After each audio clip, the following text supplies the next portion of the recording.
അതിന്റെ ഇടയ്ക്ക് സുഹൃത്തുക്കളെ ഒന്ന് പറഞ്ഞോട്ടെ, ഈ തലമറക്കുക എന്നുള്ളത് അവിടെ തലമറച്ചു, ഇവിടെ തലമറച്ചില്ല.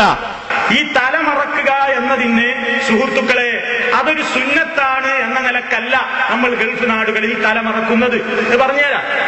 തലമറക്കലിന്റെ പോരിശ വ്യക്തമാക്കുന്ന, അതല്ലെങ്കിൽ തലപ്പാവിന്റെ പോരിശ വ്യക്തമാക്കുന്ന എല്ലാ ഹദീസുകളും ഒന്നുകിൽ ദഈഫ് ആണ്, അല്ലെങ്കിൽ മൗദൂഅ് ആണ്, അഥവാ ഒന്നുകിൽ ദുർബലമാണ്, അതല്ലെങ്കിൽ വ്യാജമാണ്.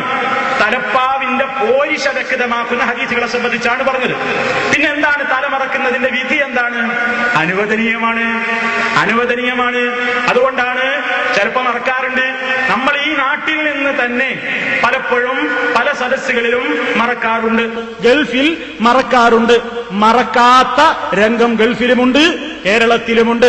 അപ്പൊ അതൊന്നും ഒരു സുന്നത്ത് എന്ന കാഴ്ചപ്പാടോടുകൂടിയല്ല എന്ന് കൃത്യമായി നിങ്ങൾ മനസ്സിലാക്കുക. അതേ അവസരത്തിൽ ഈ ബിദഈ കക്ഷികളുടെ വാദമനുസരിച്ച് തലമറക്കാത്തവൻ ഫാസിഖാണ്. തലമറക്കാത്തവനെ ഷഹാദത്തിന് അഥവാ സാക്ഷ്യത്തിന് പോലും കൊള്ളുകയില്ല.